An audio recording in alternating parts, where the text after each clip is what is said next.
Whether you like it or not, Isekai is one of the most popular genres in the anime landscape. It is no coincidence after all that dozens of new ones get produced season after season, and where most of them admittedly are not very original or good for that matter, with such a large audience, they can't all be bad, right? I would call myself a pretty big fan of the genre, with some of the genre's peaks in some of my favorite shows of all time. Because while the idea of Isekai is most commonly used to just be an escape from reality, a simple power fantasy with no conflict or stakes, when done well, an Isekai can tell some incredible stories. Anime like Re:Zero, with its deeply psychological undertones and usage of return by death in its storytelling, Overlord, with its fun twist on a power fantasy and having our protagonists be villains, or Konosuba, with its subversion of the genre as a whole, are all examples of excellent Isekai. However, in the unlikely scenario that there was a person who had never watched a single Isekai who wanted a recommendation on where to start, none of these would be my first choice. They are too dark, too different, or too satirical, so I don't think any of these three would properly show a first-time viewer what the genre was all about. And I think that that's where That Time I Got Reincarnated as a Slime would come in. It distills all the most appealing factors of the genre into a world with a likable cast, a compelling story, and just perfectly captures the feeling of what I and many others consider to be Isekai. In this video, I will talk about why I think Tensura Slime is the ideal blueprint for any Isekai and instill a love in a genre for me that I think won't fade anytime soon.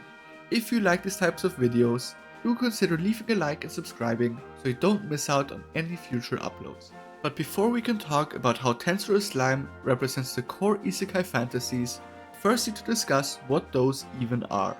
At its heart, modern Isekai is all about escapism, while back in the day, Isekai was all about learning how to survive in a new and unfamiliar environment. That's not really the case anymore. If I had to pick 3 core story beats that most modern Isekai should and do hit, it would be the following. Escape from a boring and mundane life. Awaken some sort of fantastical power which makes you special and differentiates you from everyone else, and build a new life and identity in that new world. Whereas in older Isekai, it was often the goal to get back to your old life somehow, to get back what you've lost. Newer Isekai protagonists embrace the new life with the chance they've been given. And Tensura Slime hits all those 3 marks perfectly. A burned out salaryman dies, gets reincarnated into this fantasy world with some absurdly powerful abilities, and rebuilds his identity as the leader of an entire nation. And when thinking of tropes that encompass the genre, Tensura Slime ticks all those boxes as well. It has a skill system, demon lords, adventurer guilds, and most importantly, an overpowered protagonist. And unlike a show like Konosuba, it doesn't try to parody any of these concepts, it just plays them all straight. In that sense, it's the ideal wish fulfillment fantasy that the genre was created for to achieve. And the biggest reason for why this works so well is our protagonist himself, Rimuru. The setup might be quite cliché at this point, especially with how many of the newer Isekai follow a similar blueprint, but Rimuru doesn't really resemble all those generic self-insert protagonists at all. After the release of Sword Art Online, many of these protagonists were modeled after Kirito. Quiet, loner types, brooding, but with a secret heart of gold. Possessing immense strength, they receive the envy of rivals and the love of girls wherever they go. But whereas those protagonists feel like a childish delusion of what someone would do if they got transported into another world, Rimuru does feel like a much more adult and grounded take on that idea. Even recognizing his immense power, he doesn't immediately try and save the world or defeat the Demon King. His initial reaction is just to stay low and explore this new and unfamiliar world he has been placed into. His immense power naturally attracts some attention, so he accepts all those willing to follow him, forming a new nation. And once again, he does not let the power get to his head. Even though he slowly amasses a power rivaling and eventually surpassing all the other great nations, he doesn't see it necessary to expand his influence onto those other regions, uniting all the Martians and demi-humans roaming around. But just because he doesn't have ambitions of world domination doesn't mean he let others walk all over him. He's kind and diplomatic in most instances, but isn't afraid to use violence and be ruthless if the situation calls for it. He tries building relations and alliances with all those who are willing, but isn't so naive as to believe he can solve all conflicts through diplomacy. Throughout the series, he also grows quite a lot as a ruler and a person. When first entering the world, he was mostly a quite careless, fun-loving, and in a lot of ways naive person. Those core personality traits don't suddenly change or disappear, but he grows into his role as a leader over time, learning how to properly conduct himself in diplomatic matters, how to best protect his country and the people he cares about is a huge part of his character development throughout the series. Apart from the excellent main character, I'd say its phenomenal world building is Tensura Slime's biggest strength. While fight scenes and the progression of strength are certainly entertaining, it is clear to see what the author places most emphasis on. The protagonist being overpowered isn't there to serve as an overpowered self-insert for our viewers, but as a way to let him build a nation of strong beings and for it to be realistic, not to be crushed by the empires around him. While the concept of him ruling a nation of monsters isn't necessarily the most creative or innovative, the way it's done here is certainly the most interesting version of it I've seen. Instead of the monsters being categorically evil and the protagonist turning out to be a villain, or the monsters turning out to be the most kind beings and have them rebel against the evil humans, Tensura Slime is somewhere in the middle. The Great Jura Forest is in a period of instability following the sudden disappearance of the storm dragon Veldora. The forest is a wild land where survival of the fittest is the only law. Enter Rimuru. He first rescues goblins from an attack of direwolves, killing their leader and eventually uniting both tribes under one banner. He then does the same with the ogres after they attack him, as they mistake him for the person responsible for their clan's near extinction. As you can see, these monsters aren't necessarily saints. They have attacked others, including humans in the past, and if it weren't for Rimuru's attachment to his former life as one, they'd probably do so again. However, that doesn't make them inherently evil. That's where the naming process comes in. You see, Rimuru has the abilities to bestow names on other magical beings using his magic use. This evolves them into a stronger, smarter, and just overall more civilized species. And with that ability, he can build a society somewhat modeled after his old life in Japan, right in the middle of what was once a dangerous forest teeming with dangerous beings that could kill humans with the snap of a finger. However, while a large part of his nation's population is made up of some of your more classic fantasy races, like goblins or dwarves, the lore and intrigue is built up by some of the rarer races. True dragons, for example, play a large role in that world's history and mythology. And while we are introduced to one right from the start, it takes a while for us to slowly get to know the rest of them and how they've influenced the world. But the most important and intriguing cast of characters are, in my opinion, the Demon Lords. Unlike how Demon Lords are usually presented in other fantasy series, instead of denoting a race, it's just sort of a title that anyone who is qualified can acquire. The amount of Demon Lords varies somewhat throughout the series, but what's important to note is the variety of races that are represented here. Harpies, to half-dragons, to lycanthropes, to angels, primordial demons, everything is permitted, and they're not all necessarily evil. While their express purpose is to keep the humans in check, each of them have their own agendas and goals they follow. While they are part of an organization that holds semi-regular meetings, it's more so to discuss any grave issues that affect all of them, rather than a way for them to unite their strength.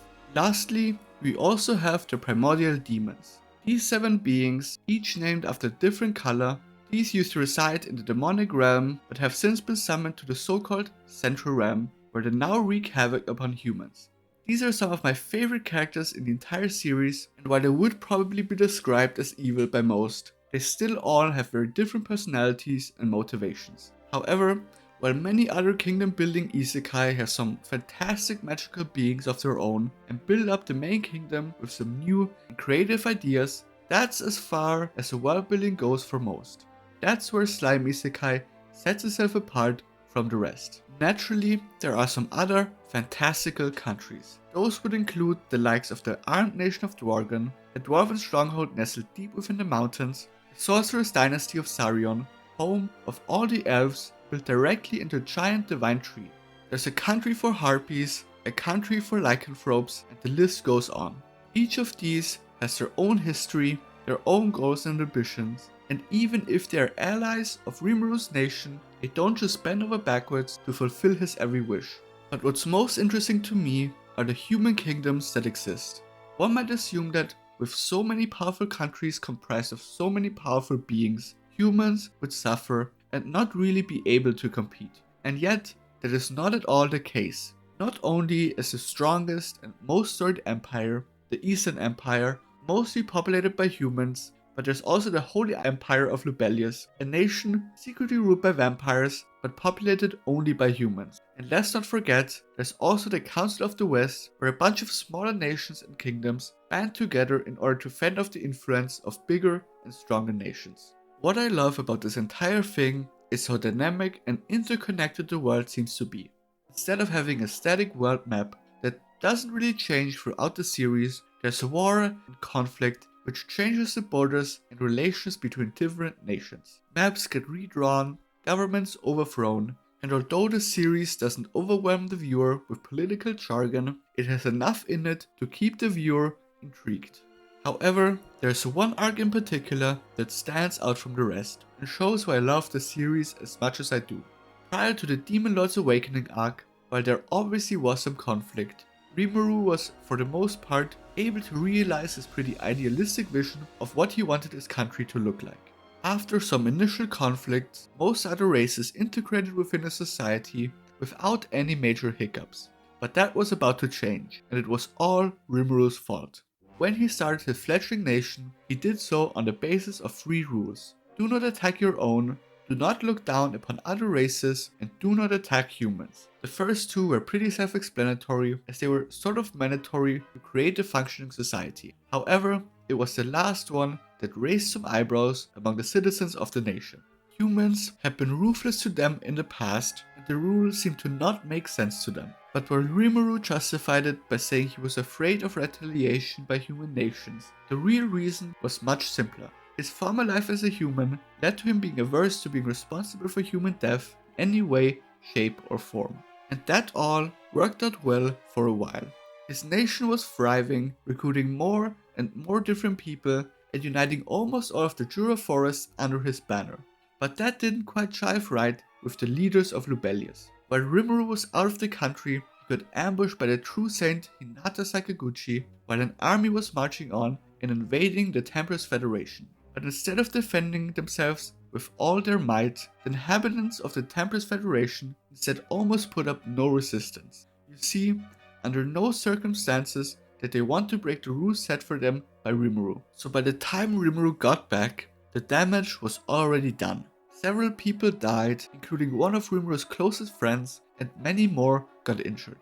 Heartbroken and enraged, Rimuru searched for any way, any possibility to get back those he had lost. And in a very unlikely twist of fate, if he were to awaken as a true demon lord, maybe be able to bring them all back. However, there was one issue. Awakening as a demon lord required the sacrifice 10,000 souls. It is rare that an Isekai poses such a moral dilemma to its protagonist. Rimuru ends up killing all of the soldiers of the invading force with his own 2 hands. But it isn't treated as some heroic thing, and the show doesn't absolve Rimuru of the blame he carries for this incident. Instead, it's treated as a necessary evil and something that has a lasting impact on the world around him for years to come. Tempest becomes a major country that has to be taken seriously by everyone around them, with his rise to Demon Lord signifying a shift in power structure that is recognized around the world. It signifies the series moving away from the rather happy-go-lucky nature it had before, as it tackles some more serious topics in future arcs. All of that combined is ultimately why I think Tensura Slime is a quintessential isekai. While it's not necessarily my favorite, although I do really enjoy it, it understands the genre like few other series do, using its strong parts to its advantage, masking its weak points. Rimuru's journey isn't just to get stronger and more powerful, it's also about recognizing the responsibility that comes with that power and learning how to use that to improve the lives of his people. Tensura Slime isn't perfect, and it doesn't try to be, but it's a series that clearly understands what it wants to be and executes on that vision better than almost any other isekai out there. For me, it wasn't just another seasonal watch, it was the show that made me fall in love with the genre as a whole, and the one I keep coming back to when I want to remember why isekai works when it works. And honestly, I don't think that feeling is fading anytime soon. Thanks for watching.